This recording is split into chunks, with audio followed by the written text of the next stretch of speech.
नमस्ते विद्यार्थियों, आपकी हिंदी विषय अध्यापिका मैं किरण प्रिया आप सबका हार्दिक स्वागत करती हूँ। आज हम पढ़ रहे हैं कक्षा 10 से स्पर्श भाग 2 का अध्याय साखी, जिसके कवि हैं कबीर दास जी। इस अध्याय का यह तीसरा भाग है, जिसमें हम पढ़ेंगे साखी संख्या 6।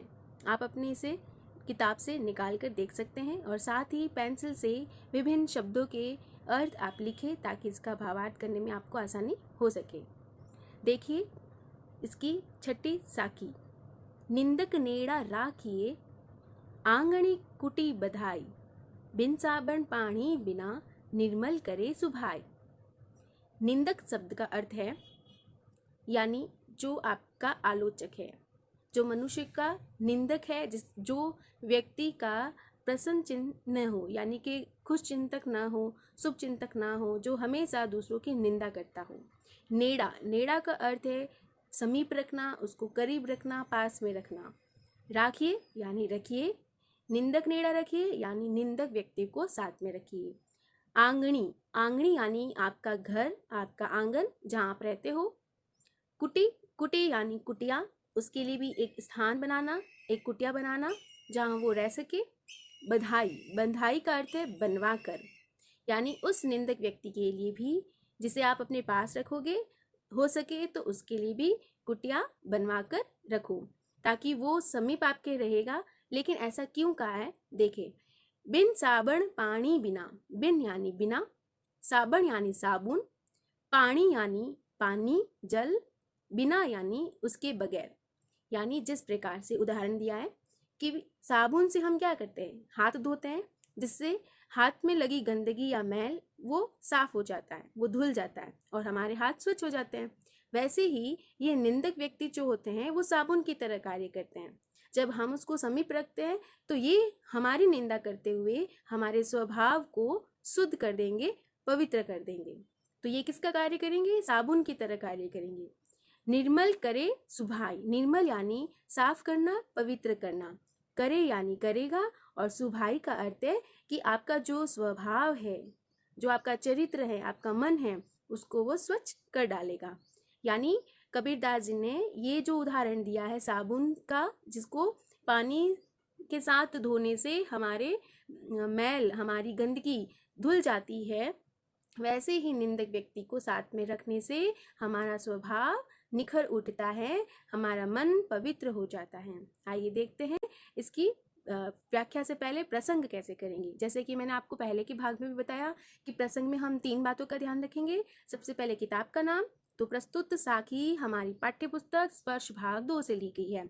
इसमें भी हमने मेंशन कर दिया है क्या, पाठ का नाम, और इस साखी के कवि कौन है, कवि है कबीरदास जी। ठीक है, और इसमें कबीरदास जी ने निंदा करने वाले व्यक्तियों को अपने पास रखने की सलाह दी है। क्या सलाह दी है कि उन निंदा करने वाले व्यक्तियों को अपने पास रखो। यानी लास्ट में हम ये जो पॉइंट दे रहे हैं वो सिर्फ उसके संदर्भ में प्रसंग के अंदर लास्ट में जोड़ देंगे, ताकि आपके स्वभाव में क्या हो, सकारात्मक परिवर्तन हो, यानी पॉजिटिव विचार रहे, आप सकारात्मक सोच रखें। ठीक है, तो हमेशा ऐसे व्यक्ति को साथ रखिए जिससे आपका स्वभाव अच्छा बन जाएगा। तो आइए देखें कि इसका भावार्थ हम कैसे करेंगे। जब हमें लिखना हो तो हमें जो समझ में आया उसको कैसे लिखेंगे। देखो, हम लिखेंगे कबीरदास जी कहते हैं कि जो व्यक्ति हमारी निंदा करता है, हमें उस व्यक्ति को सदा अपने पास में ही रखना चाहिए। यदि संभव हो तो उसके लिए अपने घर के आंगन में ही एक कुटिया बनवा कर दे देनी चाहिए, जिससे वह हमारे करीब ही रहे, वह हमारे बुरे कार्यों की निंदा करता रहे। बिना साबुन और पानी के ही वह हमारे स्वभाव को, हमारे स्वभाव के मन को स्वच्छ कर देगा, यानी स्वभाव को इतना अत्यंत स्वच्छ और पवित्र बना देगा जिसके लिए किसी साबुन या पानी की आवश्यकता भी नहीं रहेगी। तो आपको ये साखी समझ में आई। तो इसका हम देखेंगे काव्य सौंदर्य, यानी जब इस साखी को लिखा गया तो उसमें सबसे प्रमुख बातों को किन किन को ध्यान में दिया गया था। तो ये साखी जिसमें सबसे महत्वपूर्ण बिंदु क्या है कि इसमें समझाया है कि निंदक व्यक्ति हमारी निंदा करके हमें आत्म सुधार करने का अवसर प्रदान करते हैं, यानी हम अंदर से अपनी आत्म शुद्धिकरण कर लेते हैं। और इसमें कबीरदास जी की भाषा कैसी है, सद्धु कड़ी भाषा है, यानी साधुओं के उपदेश देने जैसी भाषा है। निंदक नेड़ा, यहाँ पर जो शब्द आया है निंदक और दूसरा शब्द है नेड़ा, तो तो हम यहाँ पर देखें कि कौन सा वर्ण है जो दोबारा प्रयुक्त हुआ है, यानी उसकी आवृत्ति दोबारा हुई है न वर्ण की। जब न वर्ण की यहाँ आवृत्ति हुई है निंदक में न और नेड़ा में न, तो हम बताएंगे उसे अनुप्रास अलंकार। और हम क्या कहेंगे कि इसमें भाषा सहज है, सरल है, और जो बात समझाई जा रही है, जो भाव इसमें दर्शाया जा रहा है, वो हमें सरलता पूर्वक समझ में आ रहा है। तो भावों की अभिव्यक्ति पूर्णतः सक्षम है। इस तरह से हमने क्या किया, भाव सौंदर्य और काव्य सौंदर्य किया। अब देखते हैं हम इसकी अगली साखी जो कि 7 नंबर पे आपके किताब में है। देखें, पोथी पढ़ी पढ़ी जग मुआ, पंडित भया न कोई, एके अशिर पीव का पढ़े सुपंडित होय। यहाँ भी कबीरदास ने बहुत सुंदर साखी को बताते हुए समझाया है कि जो व्यक्ति यानी मनुष्य अपने जीवन में पढ़ाई करता रहता है, किस लिए, ज्ञान को अर्जन करने के लिए, तो उसको ज्ञान तो मिलता है, लेकिन उसे अपने जीवन में अपनाए तभी उसका ज्ञान सफल माना जाएगा। दुनिया में सभी लोग पढ़ाई के पीछे दौड़ रहे हैं, लेकिन कभी उनका पढ़ाई का अंत नहीं है। यानी वो चाहे कितनी भी पोथियाँ पढ़ ले, बहुत सारी हजारों लाखों किताबें पढ़ ले, लेकिन वो जो ज्ञान उनको मिला है उसने अपने जीवन में ग्रहण नहीं किया, तो वो क्या हो जाएगा, व्यर्थ हो जाएगा। तो उसी संबंध में कबीरदास जी समझाना चाह रहे हैं। देखो शब्दार्थ, पोथी यानी वह ग्रंथ, वह धार्मिक किताबें जिनसे उनको अपने स्वभाव, अपने आचरण को शुद्ध करने का अवसर मिलता है। तो चाहे कितने ही पोथियाँ पढ़ ले, कितने ही ग्रंथ पढ़ ले, पढ़ी यानी पढ़ कर, जग यानी संसार, उस संसार को, उन संसार में रहने वाले सभी लोग जो क्या हो जाते हैं, पढ़ कर अपनी पूरा जीवन बिता देते हैं, उनका अंतिम स्टेज आ जाता है, यानी वो अपने जीवन में पोथियाँ पढ़ कर अंत में मर भी गए हैं। मुआ यानी मर गया, और पंडित यानी ज्ञानी व्यक्ति को हम पंडित कहते हैं, जिसके अंदर ज्ञान है, संसारिक अनुभव का और पोथियों का, ग्रंथों का।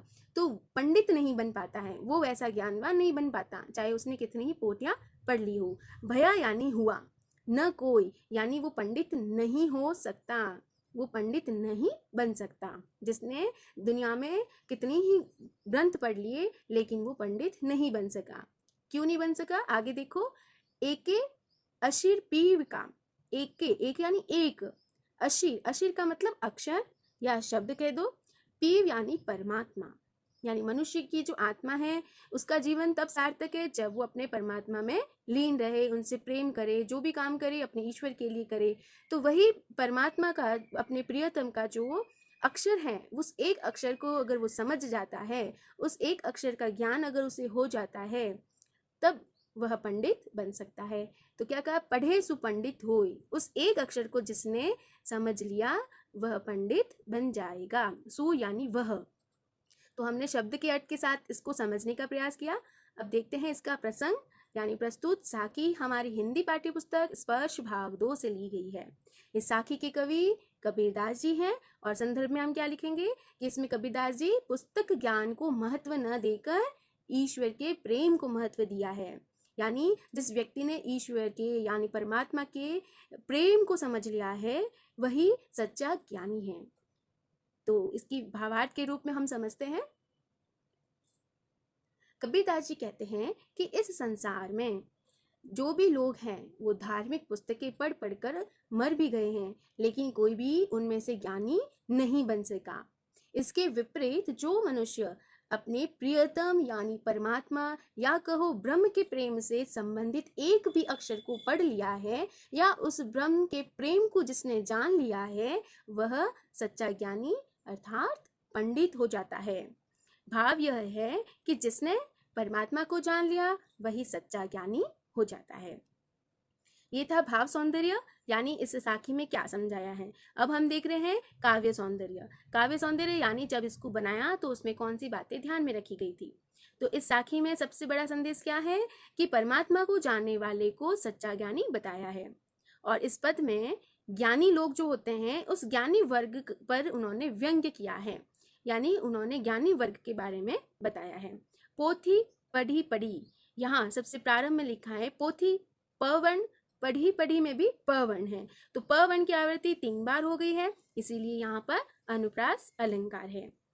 भाषा कैसी है, सरल, सहज और सद्दुकड़ी भाषा है, जो भावाभिव्यक्ति में पूर्णतः कैसी हो गई है, सक्षम हो गई है, यानी हमें समझ में आने वाली भाषा है। अब बढ़ते हैं इसकी अगली साखी में, साखी संख्या 8 इसे देख सकते हैं आप अपनी किताब से, और यहाँ पर भी मैं बताने का प्रयास कर रही हूँ। हम घर जालिया आपना, लिया मुराड़ा हाथी, अब घर जालो तास का, जे चले हमारे साथी।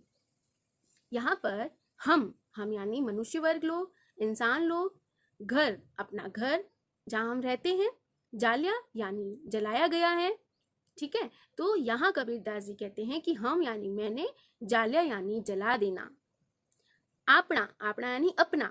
अब ऐसा भला कभी होता है कि हम अपना ही घर जला दे? नहीं, ये तो संभव ही नहीं है। लेकिन उनका कहने का अर्थ है कि हम मनुष्य अपने भीतर जो अपनी व्यर्थ चीजें हैं, मन में जो बेकार की बातें हैं, उनको जला डालूं। अब वो बेकार की बातें क्या होगी, देखते हैं। लिया मुराड़ा हाथी, लिया यानी लेना, मुराड़ा यानी एक ऐसी मशाल, एक ऐसी लकड़ी जो कि आगे से हम उसको जलाते हैं मशाल के रूप में। उस मुराड़ा को हाथ में लेकर, हाथी यानी हाथ में लेकर, हमने प्रण ले लिया है, हमने उस मशाल को हाथ में लिया है और क्या तय किया है, हमने अपने घर को ही जलाने का निश्चय किया है। अब घर जालो तास का, अब क्या करना है, यहाँ पर बात कही गई है कि मैंने अपने हाथों से मुराड़ा मशाल को लेकर, जलती हुई मशाल को लेकर अपने घर को तो जला दिया है। अब क्या हो रहा है, अब मुझे बारी है दूसरों के घर को जलाने की। पर ये बात तो अच्छी नहीं है, लेकिन ये अच्छी कैसे होगी, इसका कोई और ही भाव हो सकता है, देखते हैं। अब घर जालो तास का, अब घर जलाना है तास का, तास यानी उसका, जे चले हमारे साथी, जो, जे यानी जो, और साथी यानी जो हमारे साथ चलने वाला हो, उनका घर हमें जलाना है। तो फिर तो कोई हमारा साथी नहीं बनेगा जो चाहे कि हम आपके साथ रहे और तुम हमारा भी घर जला लो। देखो कबीरदास जी इसका भाव क्या कहना चाहते हैं। कबीरदास जी कहते हैं कि हम मनुष्य को अपने संसार में जो भी इच्छाएं हैं, जो भी वासनाएं हैं, जो भी सांसारिक सुख सुविधा जिसको हम अपने जीवन का परम लक्ष्य मान बैठे हैं, वो व्यर्थ है, वो नश्वर है। वो आजकल आपके पास होगी लेकिन लंबे समय तक आपके पास नहीं है। उस मन की इच्छा को, उस नश्वर होने वाले सुख सुविधा को हमें अब जला देना चाहिए। यानी मैंने अपने जीवन में उनसे किनारा कर लिया है, मैंने अपने मन में उनसे क्या कर लिया है, उन चीजों को जला दिया है। अब मुझे तो ये बात समझ में आ गई, मैंने तो अपने आप पर क्या कर लिया है, काबू पा लिया है। अब मुझे उसको, ऐसे ही कार्य को करने वाले की मदद करने के लिए बढ़ना है, उन लोगों की मदद करनी है जो कि इस कार्य को करने में सक्षम रहे। अब वो कार्य क्या है, यानी हमें अपने सुख सुविधा को क्यों त्यागना है, क्योंकि जब तक हम इन चीजों को, नश्वर चीजों को ना छोड़ेंगे, तब तक मनुष्य का लक्ष्य पूरा नहीं होगा, यानी हमें ईश्वर की प्राप्ति नहीं होगी। अगर हमें ईश्वर की भक्ति, सच्चा प्रेम चाहिए, तो हमें अपने मन में जो वासना है, जो इच्छाएं हैं, उन्हें जलाना होगा। और इस कार्य को चलते चलते जितने भी साथी लोग हैं, उनकी भी हमें मदद करनी होगी। तो प्रसंग में हमने क्या लिखा, प्रस्तुत साखी हमारी हिंदी पाठ्य पुस्तक स्पर्श भाग 2 से ली गई है। इस साखी में कवि कबीरदास जी बता रहे हैं कि हमें मोह माया रूपी ये जो घर बनाए हैं, हमारा सांसारिक घर, उसमें हम मोह माया में डूबे पड़े हैं। तो इस मोह माया रूपी घर को जलाकर, यानी उन सुख सुविधा को त्याग कर, अब हमें ज्ञान के प्रकाश की ओर बढ़ना है, ईश्वर की प्राप्ति के लिए बढ़ना होगा। ज्ञान को प्राप्त करने की बात इसमें कही गई है। तो भावार्थ के लिए हम अपनी बात को कैसे लिखते हैं, देखते हैं। कबीरदास जी कहते हैं कि मैंने विरह और ईश्वर भक्ति से जलती हुई मशाल को, यानी मुझे ईश्वर की भक्ति प्राप्त करनी है, मुझे ईश्वर से प्रेम करना है, तो उस परमात्मा की प्राप्ति के लिए मैं बेचैन हो रहा हूँ, मैं उस विरह में पड़ गया हूँ, इसीलिए उस जलती हुई मशाल से उसको हाथ में लेकर अपने घर को जला लिया है। अब क्या भाव हुआ इसका, यानी मैंने भक्ति में भरकर अपनी सांसारिक विषय वासनाओं को, यानी सुख सुविधाओं को पूरी तरह से नष्ट कर दिया है। अब जो जो भक्त मेरे साथ भक्ति के मार्ग पर जाने को तैयार है, साथी का भी घर जलाने की बात हुई थी ना, उसीलिए कहा है कि अब जो भी भक्त मेरे साथ साथ इसी लक्ष्य कदम पर चलना चाहते हैं, तो मैं उनका सांसारिक विषय वासनाओं से भरा, मोह माया से भरा जो घर है, उसको जला डालूंगा। और उनके हृदय में भी, देखो लक्ष्य क्या है, और उनके हृदय में भी ईश्वर के प्रति प्रेम की भावना जगा दूंगा। अब इसका गहरा अर्थ समझ में आया कि ये जलाने की बात क्यों कही गई है और किसे जलाने की बात कही गई है। तो हम इसके अर्थ को इस प्रकार समझते हैं। उम्मीद है आपको ये भावार्थ सही से समझ में आया हो। अब देखते हैं इसका काव्य सौंदर्य, यानी लिखते समय क्या ध्यान में दिया गया कि इस प्रस्तुत साखी की शैली जो है वो प्रतीकात्मक है। प्रतीक यानी मशाल को क्या समझाया गया है, घर को क्या रूप में समझाया गया है, उसका घर जलाना, वो साथी लोग कौन है। तो एक अर्थ जो मैंने आपको पहले बताया, और दूसरा कि वो किसको संबोधित कर रहे हैं, किसको प्रतीक मान रहे हैं। तो यहाँ पर प्रतीक जो बने हैं वही उसका सही भाव है। इसीलिए ये शैली कैसी हो गई, ये तरीका कैसा हो गया समझने का, प्रतीकात्मक शैली। क्या कहेंगे इसको, प्रतीकात्मक शैली। अब यहाँ पर लिखा है घर, घर और दूसरा आया है मशाल, है ना। तो घर एवं मशाल क्रमशः सांसारिकता और ज्ञान के प्रतीक हैं। घर को हम कहेंगे सांसारिक सुख सुविधा, और मशाल क्या है, जिससे ज्ञान मिलेगा, आपको रोशनी पैदा होगी ज्ञान की। और दूसरी तरफ क्या कहा है कि जो सांसारिक विषय वासना को क्या कर देता है, नष्ट करने की बात इस पंक्ति में कही जा सकती है। और भाषा कैसी है, सद्दुकड़ी भाषा है, सहज है, सरल है। इस भाषा से हमें इनके भावों को समझने में आसानी हुई है। आ रहा है समझ में।